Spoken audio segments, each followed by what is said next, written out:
Hi there, welcome to Games Lounge with me, Sean Paul Johnston. Coming up in this episode, we've got some random stories, we've got a special unboxing from the item chest, and we've also got a special guest in this week to discuss our thoughts and predictions for E3. By the time you watch this, you'll probably seen loads of it already anyway, but stay tuned for that.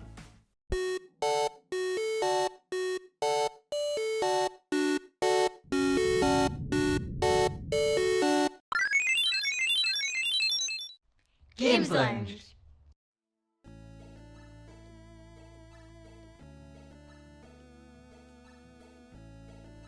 It's the week of E3, so we've only got a couple of stories for you this week.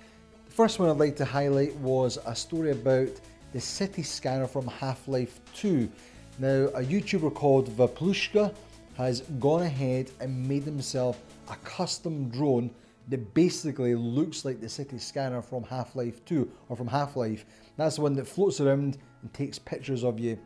On his YouTube channel, he has also got other videos of him doing other drone things, like drone modding or drone surfing, I think it is, or drone boarding, sorry, that's what it's called.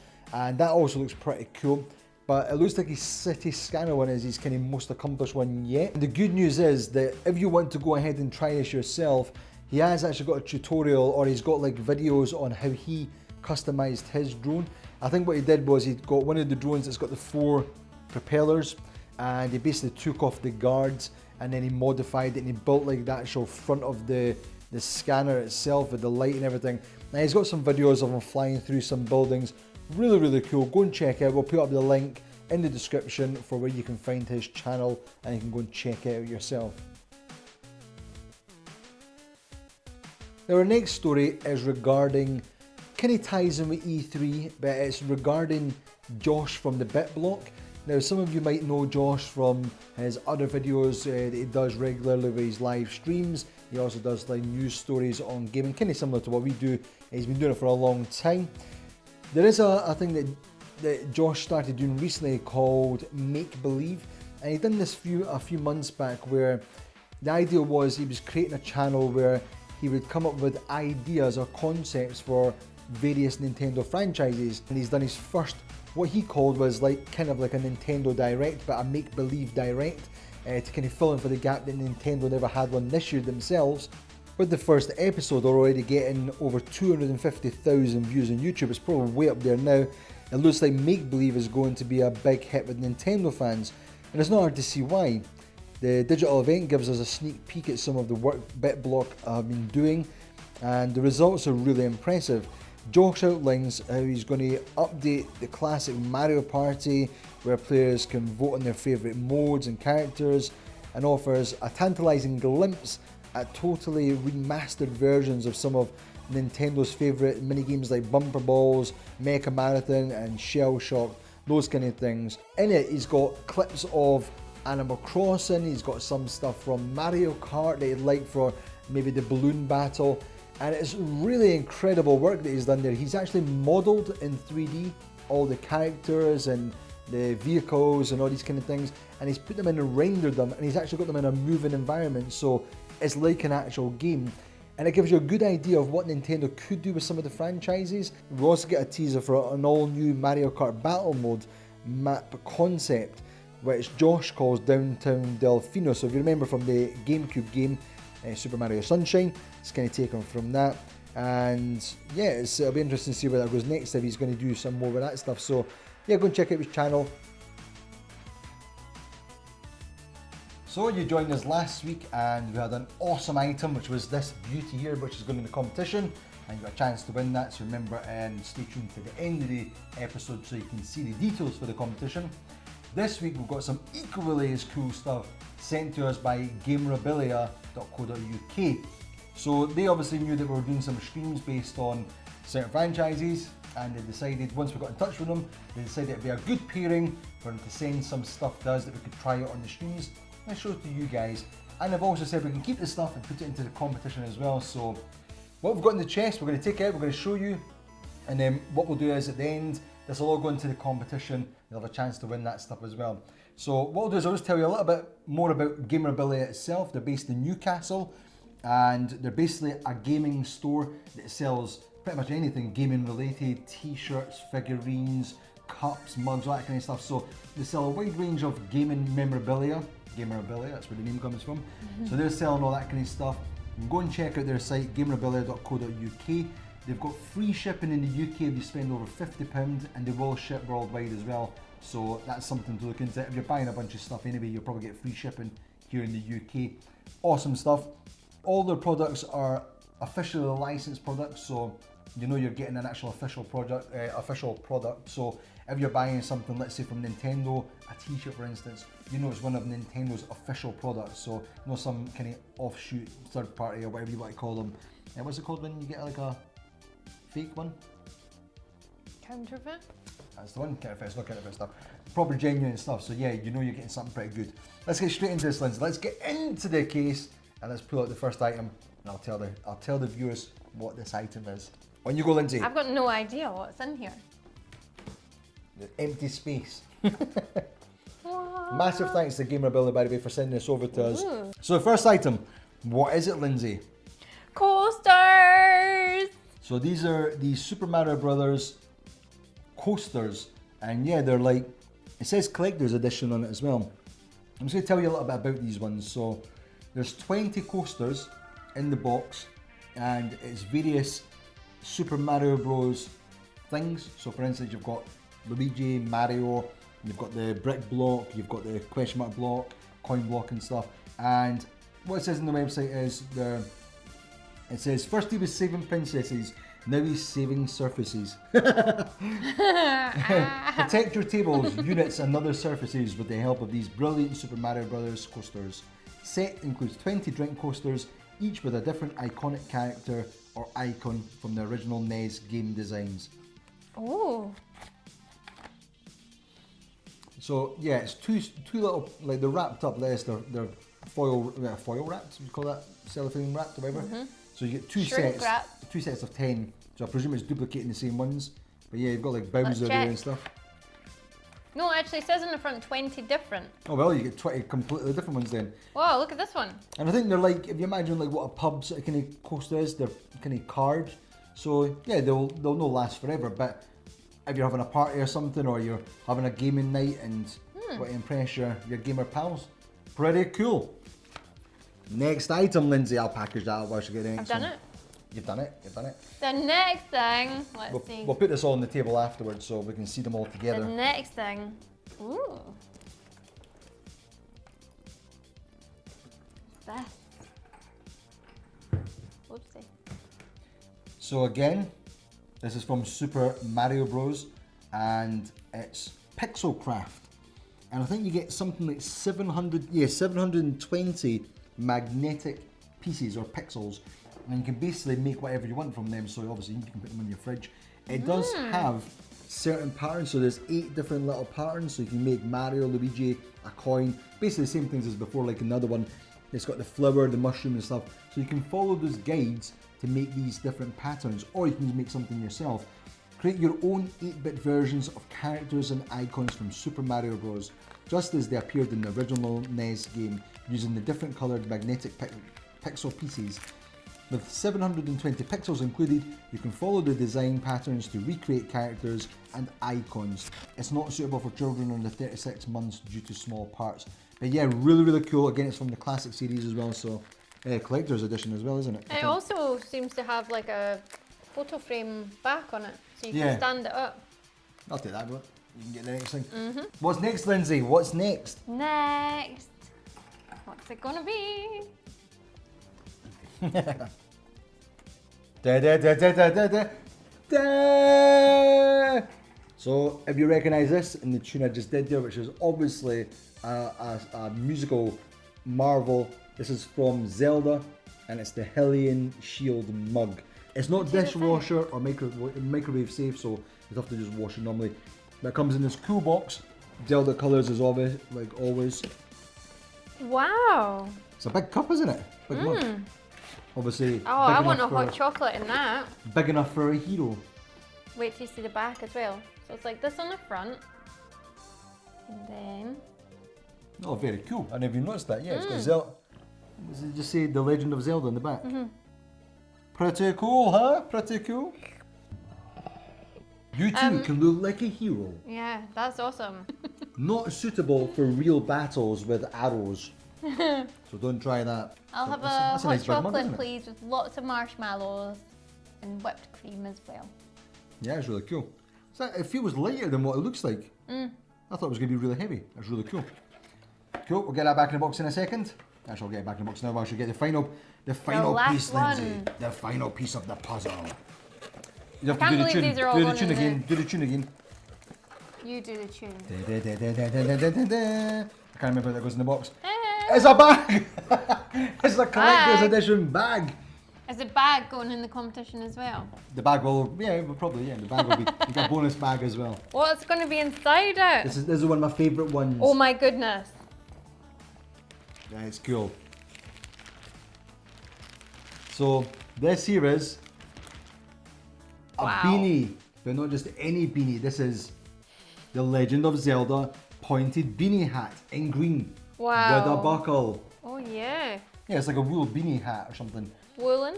I'm not sure what it's made from. Really but cool, though. it's nice. And it says it's from the Legend of Zelda Skyward Sword series. So it's Legend of Zelda, but it's the Skyward Sword game, essentially. Right, let's put this on. I can't see what it's like, so you might need to help me. Shall I get my ears sticking out? So yeah, the Legend of Zelda beanie hat. So that's actually really nice, man. That's nice. So if you're As streaming modelled. or you're going to even cosplayers, this would look good as a cosplay thing. It's nice. It's like stitched in. The actual logo, the Zelda logo is stitched in. It's not the Hylian's logo, whatever it is. It's stitched in. It's not actually just stuck on or something. So that's nice. And And it's this- like gold as well. It's like a gold stitching. Metallic gold. Yep. And I presume that's faux leather. Yeah, nice. So yeah, like I said, all of these came from gamerabilia.co.uk, Let's bring the things up. www.gamerabilia.co.uk. Oh yeah, we'll get them all up. So we've got the Super Mario Collector's Edition Pixel Craft, the Super Mario Bros. Collector's Edition coasters, and we've got the Legend of Zelda series mug, the shield mug, sorry. So all three of these and the hat that Lindsay's wearing will be going in the competition. So thank you, massive thanks to Gamerabilia for sending it over to us. Hopefully we'll get to check out some more of your products down the line. We've got some awesome stuff there. We've got anything going from a couple of pounds right up to a couple of £100 if you want some of the big figures they've got and stuff.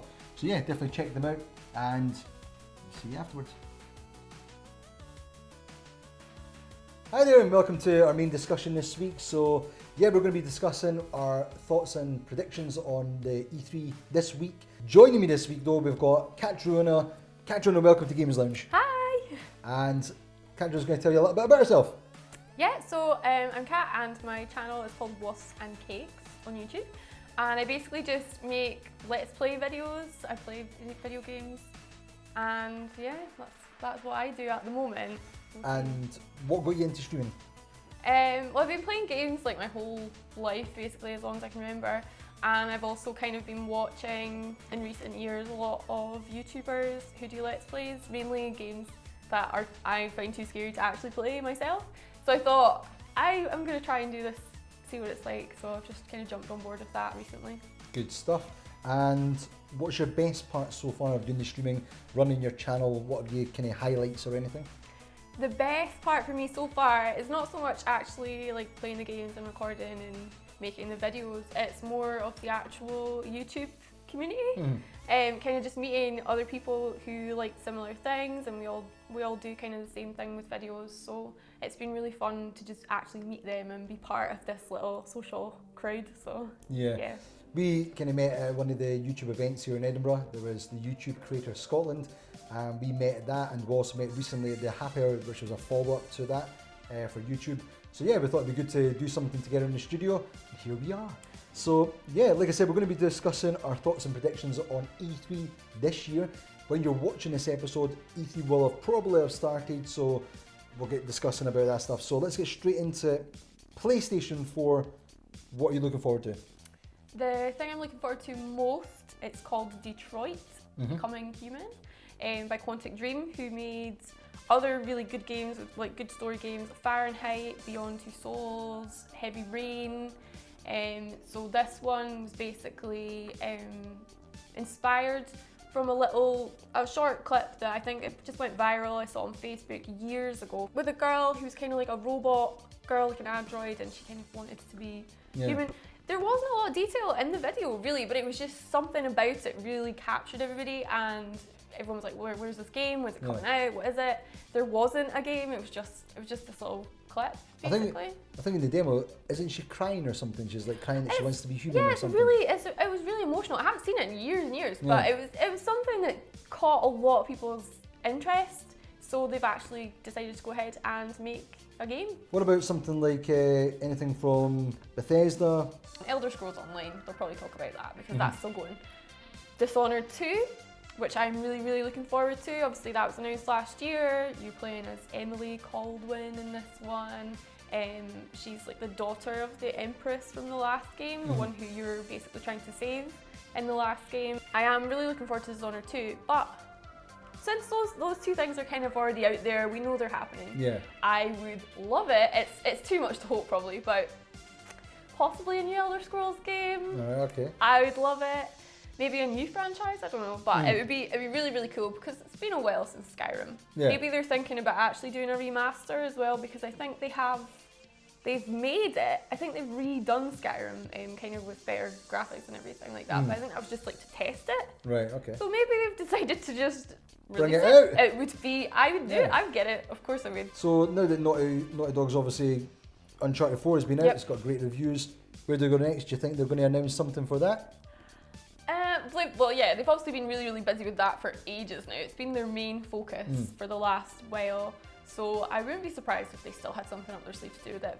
But we've also heard a lot of rumours about a possible Crash Bandicoot reboot. So that would be really, really exciting. Mostly for the people who played the originals back in the day when they were first out. That would be really, really exciting. For them, if they do it right. Exactly. I would get it anyway. I would feel like, yeah. But also something I think that loads and loads of people would react really, really well to. It would do really, really well for Sony because of the success of the first one, The Last of Us 2. It would be great. So you think something like a Last of Us 2 on the possible rumoured upgrade? Something like that pushes the console? It would be something really, really big for them, I think. Anything else from Sony? From Sony, Persona. Obviously Persona 5, yeah.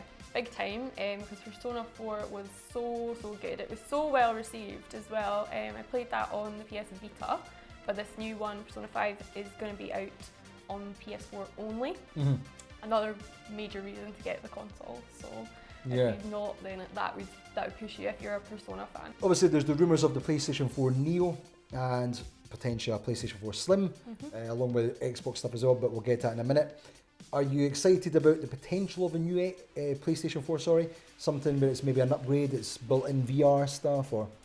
I think I'm personally not too fussed about it because I don't have money to buy a new system right now, because the PS4 is relatively new. To me, that seems still like a really new thing. Do you think it'll annoy current people like yourself who's got the PlayStation 4 already? Do you think it'll annoy them, the fact that they're going to have to upgrade now to get the best experience? I think it will annoy a lot of people. It's not the same like with the PS3 and the Xbox 360 because you had them for a good 7 years. So that was like a one-off payment, and if you didn't break your console, you would have had it for that whole time. Whereas this has only been a few years, it's not been very long at all, so people will be annoyed about that. I think what I'm worried about is they're saying that they're making the developers, they have to make it for both versions of the console. What I'm worried about is they'll say that for the first year. Then they'll be like, oh yeah, but now we're moving in. It's like rolling, the new console comes out, you get a couple of years to get on board with it. You can still, the releases are still for the older consoles, but then it's like, oh actually no, we're done now. Xbox 360's done. So it's over. I don't think they would want to alienate as many people like that because Sony did kind of win, or they, like at first anyway, they definitely won that new console war kind of thing. Well, that's at 40 million consoles they've sold now. So it's like they're way ahead. They didn't really even need to do it. But obviously with the VR, the VR headset at PlayStation VR. They're obviously getting forced into this, or they're feeling forced into it. They've got to incorporate it some way, and the only way to do it, based on the rumours, is to have a machine that's powerful enough to run it smoothly, otherwise it'll run terribly. Yeah, like if you think about the Oculus and stuff and the specs that you need for that, then yeah, it does make sense that way. So if you were desperate for the PlayStation VR sort of experience, then yeah, I guess. I think there's so many people know about it now that they're going to be reluctant to be buying anything now. So I'll just hold off. As you know myself, I'm looking forward to Shenmue 3. It's my favourite game, one of my favourite games of all time. Looking forward to that one. Hopefully they'll show some stuff of actual gameplay this year. They did announce it last year and it's maybe coming out in 2017. So hopefully we'll get to see some actual gameplay of it moving around in the environments. From what we've seen picture-wise, it looks phenomenal, but hopefully it'll live up to the hype. Moving on to Xbox and the Xbox One. Is there anything you're looking forward to that specifically? With the Xbox One, I think they will definitely have to talk about Gears of War 4, because that's going to be a major selling point for them, because Epic are just kind of... Epic Games.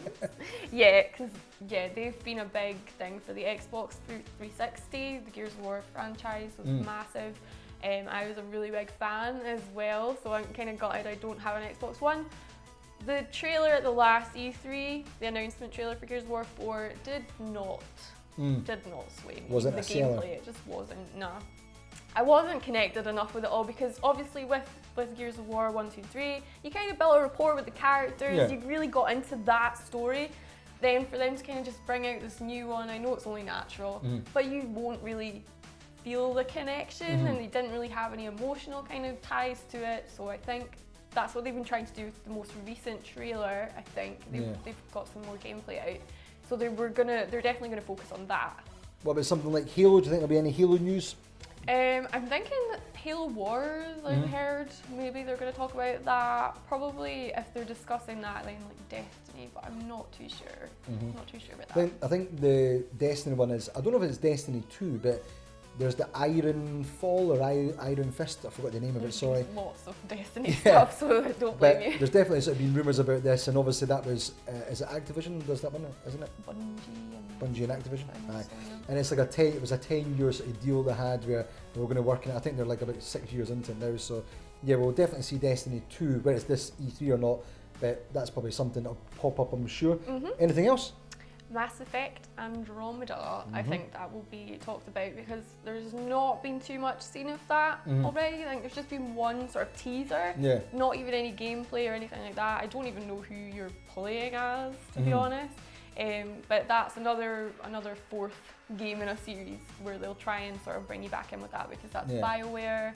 Microsoft Studios own them now. And they have to redeem themselves after the last one. Yes, definitely. After the major controversy around Mass Effect 3, because I've played all of them. The first one was phenomenal. I loved it. It's why I got a 360. Mass Effect 2 was alright. I was still liking it. Mass Effect 3 though. It was meant to sort of be this big ending to this massive war through the galaxy. But the actual ending to that game was awful. There was a couple of different choices, Project Red. CD Projekt Red. Anything from them? Yes, Cyberpunk 2077. It was announced, I think, 2012. There's only one trailer, I think, and that was from at least 2013. What's the trailer that was shown? I think it was by NVIDIA, where they had the guy smoking a cigarette on top of the building. Was that similar to that? I'm not sure. I've only seen the one, the woman who's getting shot at, and the bullets, you can see them slow-mo flying, and they kind of explode on her skin, because obviously she's like it's kind of like an android, again, that whole kind of machine person kind of thing. I think there's kind of, the idea is you can get these modifications to your body. Like in the trailer, the woman's got these metal bits that come out of her arms. They kind of remind me of like an insect's arms, like a praying mantis kind of thing. So it looks, and that part of it just looks really cool, kind of noir. There's the rumours of the Project Scorpio, which is the higher end version of the Xbox One. Probably not going to come out until 2017. But also the rumours of an Xbox One Slim, which will be 4K capable of streaming, and it's going to have a bigger hard drive, maybe a 2 terabyte hard drive or something. But again, it really depends on price. I don't know, same sort of kind of thing as a PlayStation 4. Are people going to buy into it when they know there's something just around the corner? Depends on price, depends on payment schemes and stuff. I think doing the thing like the payment scheme, like we're saying, that's probably going to make it more accessible and make it more palatable for people to accept that they're going to have to upgrade on a more regular basis.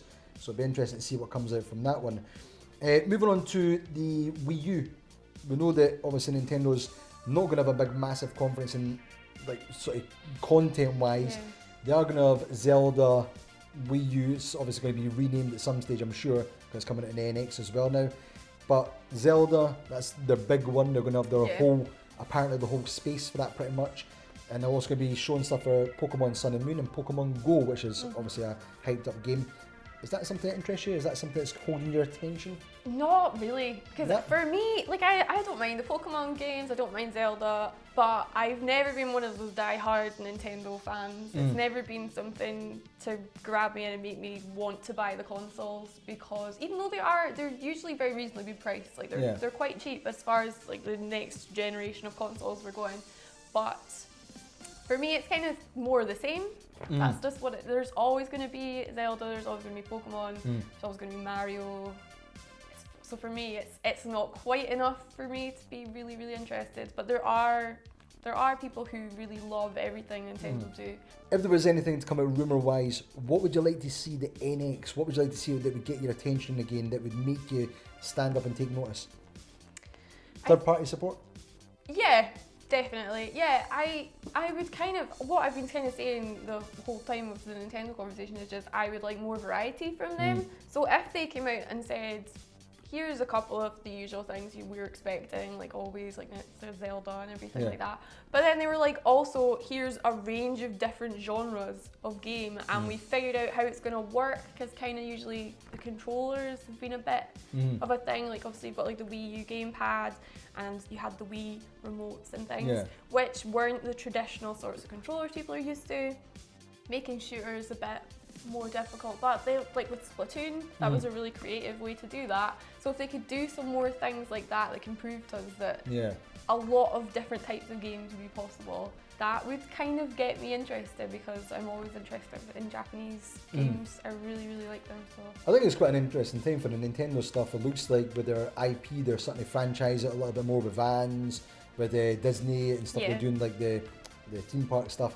So yeah, I think under the new sort of kind of management structure, it's interesting to see if they're going to allow the franchise and the actual company to open up a little bit more, to maybe allow third parties to come in, maybe start bringing in things like Grand Theft Auto 6 or whatever it's going to be. Maybe even companies like Project Red, or CD Projekt Red, sorry. Maybe some of these companies will be interested in developing for the console, and maybe it can gain some ground against the big behemoths that is Xbox One and PlayStation 4. Yeah, so really cool, interesting stuff. Is there anything else you want to touch upon, or? As always, I don't know, are Valve gonna be there? Have we talked about it? Exactly. Every conference ever, I will say that's what I want to happen, because Well, you know, that's like I said before, it seems like when it was Half-Life, the first one, and between Half-Life 1 and Half-Life 2, it was 10 years, and it's apparently just turned 10 years since the first it was 2005, wasn't it? Yeah, so it's like that's 10 years. So is this the year? Is this the I year? don't Come know. on, game. I really, really, really hope so. But That'd win. That'd win. That would win the world. I would cry. What if PlayStation on their checklist, like they did last year, said, "Oh yeah, we've got this, and Half-Life 3." Then I think the internet would just explode. It just wouldn't be able to handle it, because I would run it into the street screaming. What they said? Did we use getting Half-Life 3? I would go out and buy one right there and then. That's it for our thoughts and predictions. Obviously, there's tons more as things go on. There'll be loads more news and rumours and everything. Remember, leave your feedback in the comment section, what you'd like to see, what you're hoping to see at this year's E3. Throughout the week of E3, we're going to have people in the show. Hopefully, Catriona is going to be joining us again. We're going to hopefully have a couple of other people join us during the week. So we'll be playing games before the presentations, watching the presentations, and then discussing our thoughts afterwards. So join us through that. We'll get a schedule up for that, and we'll let you all know about it. Before we go, Kat, can you just tell us where people can find out more about your channel? Yeah, of course. You can find me at youtube.com/Wasps-and-Cakes, or on Twitter at Wasps-and-Cakes. And that's all one word, isn't it? Wasps-and-Cakes, yep. Yep, go and check out, people. Thank you.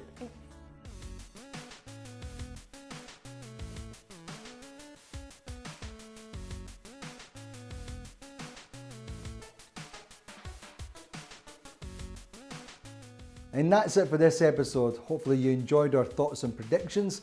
We'll see if we got close on any of them after E3. And yeah, let us know what you think in the comments. Let us know what you liked about E3, what was your highlights, what you didn't like. And next episode, when we come to episode 10, which is our final episode of this series, we'll check over your comments and we'll see how close you were, how close we were. And yeah, we'll be doing a competition as well for the prize draw, which has got a bunch of new things in it now, so stay tuned for that.